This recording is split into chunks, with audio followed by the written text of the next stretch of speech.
Alhamdulillah. Ibu, nanti malam saya ceramah juga di sini pada Isya, kajian tentang Asmaul Husna. Besok jam 3 berangkat ke Jakarta, mau ke Australia. Doakan, ada sebuah rumah ibadah dari agama lain yang mau dijual. Kita akan beli. Mudah-mudahan nanti Darut Tauhid bisa ada salah satu tempat umat Islam di Australia bisa belajar agama dan ibadah dengan baik. Siap-siap saja bagi yang mau ikutan wakaf ya.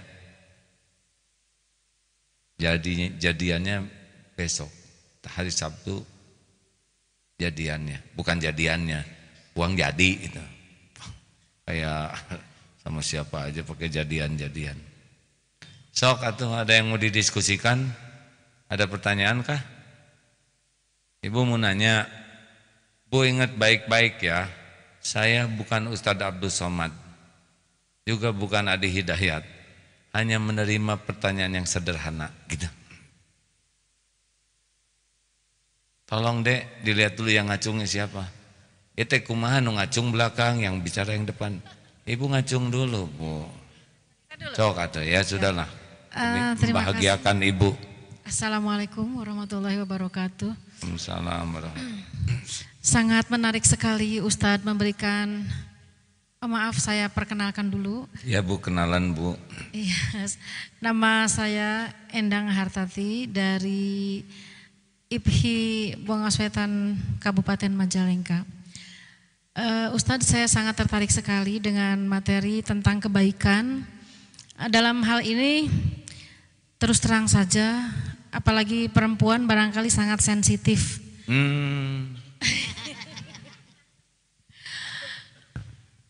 Memang saya tahu rumusnya. Kita tidak perlu berusaha untuk memberi tahu orang lain kalau kita orang baik.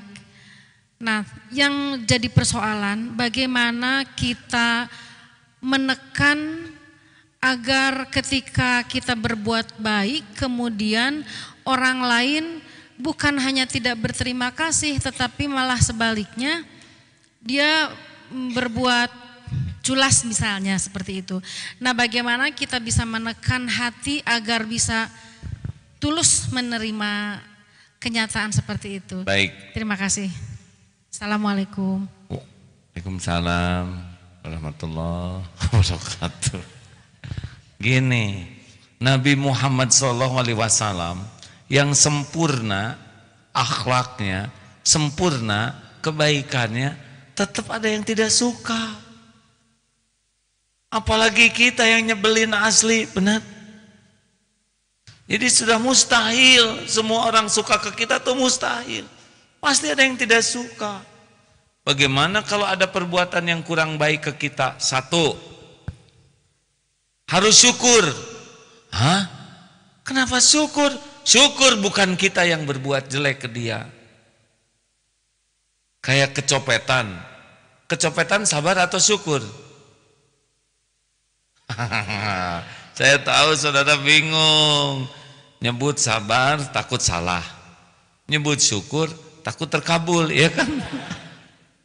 Gini, harus syukur, bukan kita yang jadi copetnya. Iya kan? Gimana kalau takdirnya kita jadi copet? Gara-gara kita tidak bisa menjaga diri. Jadi kalau ada orang yang berakhlak jelek ke kita, kita syukur. Kita tidak jadi dia. Yang kedua, kita bisa belajar dari orang yang berakhlak buruk supaya kita tidak melakukan hal yang sama. Dia janji ke kita tidak tepat. Saya janji pada diri saya tidak akan pernah mengingkari janji. Dia memfitnah ke kita, saya janji saya tidak akan memfitnah orang. Jadi keburukan orang itu jadi pembelajaran bagi kita. 3, kalau ada orang berbuat kurang baik ke kita, jadi penggugur dosa. Karena boleh jadi inilah buah daripada kita pernah nyakitin orang lain. Ibu punya dosa enggak sih? Kelihatannya tenang-tenang aja, ha? Punya ya? Sedikit atau banyak? Banyak. Banyak atau banyak sekali? Banyak sekali atau luar biasa banyaknya? Nah itu teh bekal balik ke kita Bu. Salah satu di antara balasan keburukan kita adalah ada juga yang berbuat buruk ke kita. Jadi jangan ngambek ke dia, karena dia mah diundang oleh dosa kita gitu. Jelas enggak? Dosa saya apa? Nah itu dosanya enggak ngaku. Enggak mungkin kita enggak berbuat dosa. Jadi adanya yang menyakiti itu sangat boleh jadi bahan penggugur dosa kita. Tobat kita kurang sukses, didatangkanlah oleh Allah orang yang menyakiti kita supaya dosa kita rontok. Atau ibu tuh oleh Allah mau dinaikkan derajat, tapi ibadah kita kurang khusyuk, sholat kurang khusyuk, sedekah ngirit, ngaji pelit, tapi mau diangkat derajat, disakiti kita nih, karena pahalanya itu akan ngangkat. Halo, jadi ibu jengkelnya di mana?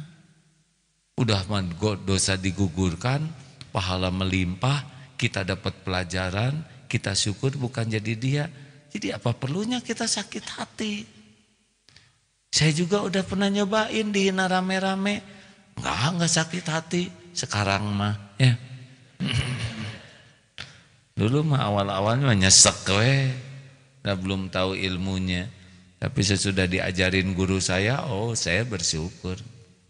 Ini yang dulunya ngambek juga kan pada datang ke sini sekarang. Minta maaf ya.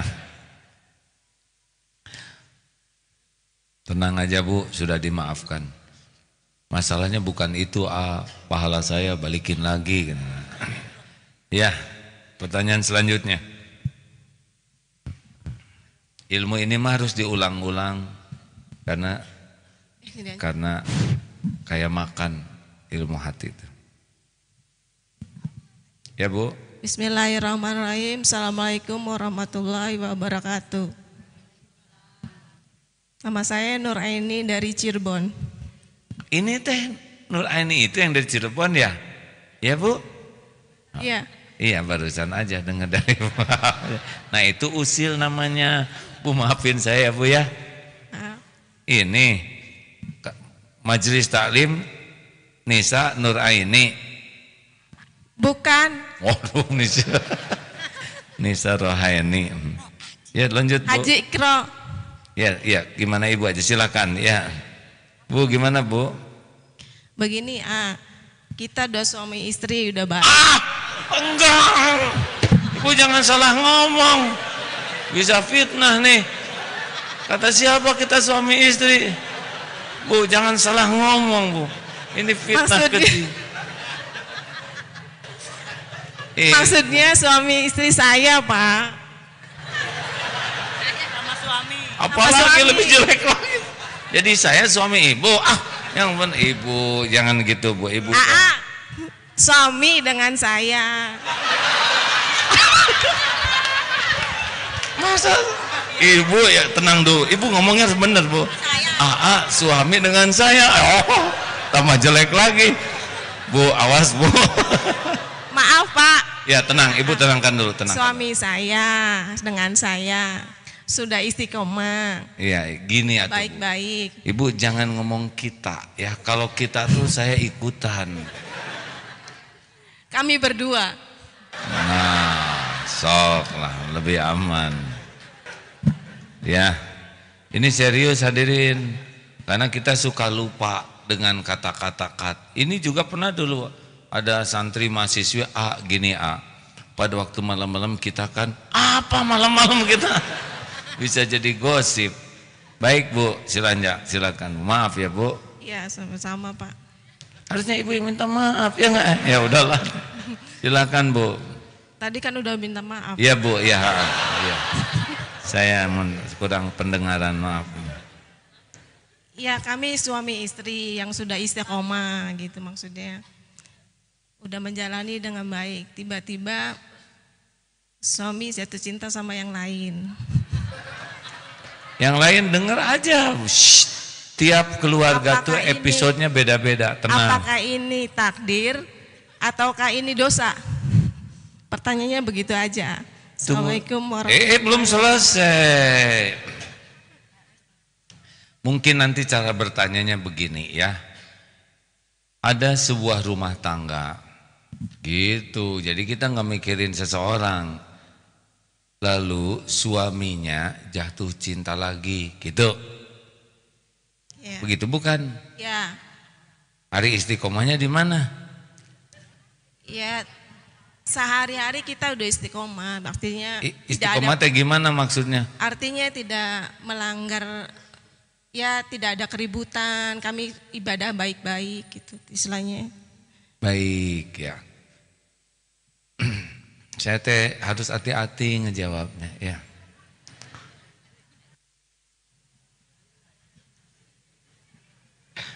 Jadi sebentar, ini sebuah keluarga suaminya jatuh cinta lagi. Pertanyaannya ke siapa? Ya, apakah ke seseorang atau ke harta atau ke hewan, ke seseorang, laki perempuan? Seseorang perempuan. Nah gitu jelas. Terus jadi gimana sekarang pertanyaannya? Ya, pertanyaannya itu apa takdir, apa dosa saya? Soalnya kan katanya jodoh itu kan takdir dari Allah. Udah nikah belum suaminya sekarang dengan itu? Tidak tahu. Ya itu suami yang diceritain tadi ya. Kan kita cerita sebuah keluarga. Gini aja Bu ya, ini kepada siapapun, tiap rumah tangga itu punya persoalan yang unik ya. Tiap rumah tangga itu unik persoalannya. Ada yang di suami, ada yang di istri, ada yang di mertua, ada yang di anak, ada yang di kesehatan, ada yang di ekonomi, macam-macam. Jadi kita tidak usah membanding-banding satu keluarga dengan keluarga yang lain, tapi dapat pelajaran. Dan jangan menganggap remeh, karena ada kalanya terjadinya seperti ini, itu karena cintanya Allah kepada sang istri. Selama ini mungkin ada seorang istri yang sudah menyekutukan Allah dengan suaminya. Dia lebih cinta ke suami daripada cinta ke Allah. Dia lebih berharap dari suami daripada berharap ke Allah. Dia lebih ingin dekat dengan suami daripada ingin dekat dengan Allah. Dia melakukan segala-galanya demi suami, bukan karena Allah. Allah tahu kan isi hati hambanya. Padahal ini istri ciptaan Allah, milik Allah, yang ngasih makan Allah. Boleh jadi Allah cemburu, sehingga diujilah keluarga itu. Nah kalau istrinya sungguh-sungguh ke Allah, tobat, jangan-jangan karena hatinya lebih melekat ke suami daripada melekat ke Allah. Nah boleh jadi ini jalan ibu bisa menjadi orang yang berderajat tinggi. Gitu Bu? Ibu pembelanya ya apa? Iya, terima kasih. Jadi kalau saran saya Bu ya, lebih baik ibu dekat ke Allah, karena yang ngebulak-balik hati itu adalah Allah Bu. Dan gak bisa diakalin. Dilarang juga bisa makin ngambek. Tapi kalau ibu banyak tobat, banyak sholat, banyak baca Quran, dan ikhlas melakukan tobat itu, mudah bagi Allah mengurus siapapun. Ya. Jangan menangisi masalah, tangisilah dosa pengundang masalah. Bu, yang bahaya bagi hidup ibu, dosa suami atau dosa diri sendiri? Jawab. Nah udah, sekarang lebih baik mikirin dosa. Kalau ibu tenang, dengan izin Allah nanti bisa lihat hikmahnya ya. Tiap keluarga ada ujian masing-masing. Terakhir ya. Nah, jadi pada ngacung gini. Ibu kan deketan. Ibu nanya sama sebelahnya supaya sederhana Bu. Ya, ibu depan dulu. Bu. Langsung aja. Assalamualaikum warahmatullahi wabarakatuh. Nah, ibu yang megang, ibu yang bicara. Ya, waalaikumsalam. Enggak terserah ibu lah. Waalaikumsalam warahmatullahi wabarakatuh.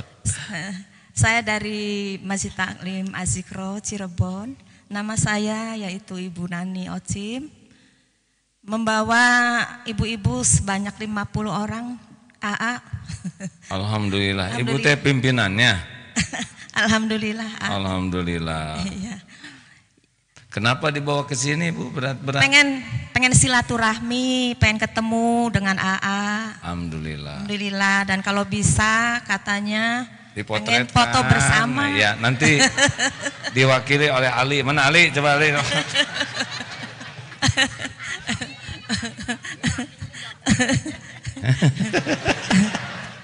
Iya Bu, insya Allah Bu. Begini saya ada yang datang kepada saya suatu keluarga, mungkin karena saya dianggap sebagai ya sesepuh mungkin.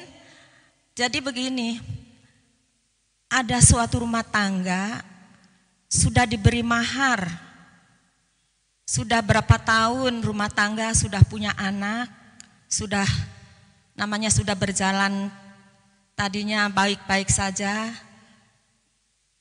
Ternyata di dalam perjalanan rumah tangga itu tidak selalu mulus.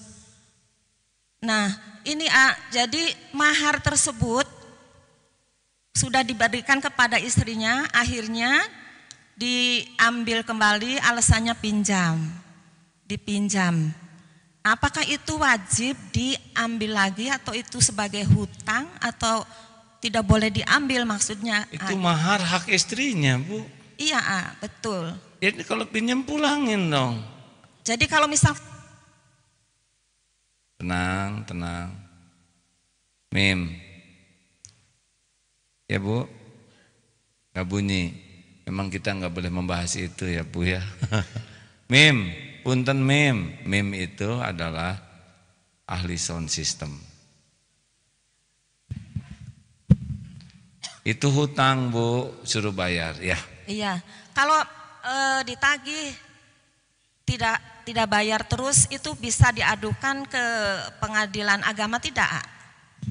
Maksudnya mahar tersebut pengen dikembalikan lagi kepada istrinya karena tidak dikembalikan sudah berapa tahun gitu, akhirnya bagaimana tuh bisa diadukan tidak? Maksud saya tuh bagaimana orang begini, apakah bisa nanti dituntut atau gimana gitu? Gini, lihat dulu keadaan. Ini teh suaminya ya? Bukan, saya sudah Bukan ibu, maksudnya yang pinjam mahar itu suaminya. Iya. Atau iya. lihat kan kalau suaminya bokeh, nggak punya apa-apa. Banyak itu berlebihan malah itunya tuh, hartanya, tapi nggak tahu tiba-tiba nggak tahu untuk apa itu mahar dipinjam akhirnya tidak dipulang-pulangkan begitu, tidak dikembalikan. Itu caranya bagaimana? Katanya ini mau ngambil lagi. Gini ya Bu, kalau memang udah pada tua menjaga keutuhan rumah tangga, suaminya nggak mau bayar daripada jadi dosa, misalkan kalau mau dihalalkan halalkan aja. Oh, diikhlasan. Jadi Ya tapi disebutin, udah Pak, kalau memang Bapak nggak sanggup bayar saya halalkan. Oh begitu. Boleh Ya. gitu. Oh. Kalau menjaga keutuhan yang lebih besar kan kurang sukses juga itu, dilaporkan ke polisi, nanti biaya ke polisi lebih besar dari mahar, gimana ya? Barangkali mungkin ada niat yang tidak baik begitu suaminya atau bagaimana? Aduh, Ibu? nggak tahu, nggak boleh, nggak bisa suudon ya Bu. Kalau saran saya mah tobat aja. Allahu alam ya. Ya. Iya. Udah ini rumit ya. Rumit. Saya tadi pagi mah sehat aja, pikiran saya jadi pening begini, banyak masalah. Jatuh cinta, nu mahar teh, udah cukup Ya terima kasih Assalamualaikum warahmatullahi wabarakatuh. Waalaikumsalam warahmatullahi wabarakatuh. Sebetulnya kajian ini resmi ya nggak? Kajian Al-Hikam teh paling khusyuk, tapi karena banyak tamu ibu-ibu lah lucu, jadi gini ujungnya. Terima kasih ya Bu. Kenapa doa pernikahan barokallahu laka wa barokah alaika 2 kali itu disebutnya? Karena memang yang saya tahu dalam rumah tangga itu akan ada kesenangan dan kesusahan. Dan dalam kesenangan ada keberkahan, dalam kesusahan juga ada keberkahan. Berkah itu apa? Kebaikan yang banyak, kebaikan yang bisa langgeng di akhirat. kalau benar menyikapinya. Intinya mah hatinya tidak lengket dengan siapapun selain Allah. Pedihnya hati karena kemelekatan hati dengan selain Allah. Itulah hijrah terpenting kita. Harus ada kekuatan untuk menyadari siapa yang melekat dan sekuat tenaga melepaskannya. Tahu caranya bagaimana? Air mata tobat dan memperbanyak ibadah, zikrullah, tilawah Quran. Insya Allah nanti oleh Allah digantikan melekatnya hati ke makhluk dengan melekatnya hati ke Allah Subhanahu wa ta'ala. Allahumma salli ala Sayyidina Muhammadin wa ala alihi wa ashabihi ajma'in. Alhamdulillahi rabbil alamin. La hawla wa la quwwata illa billahil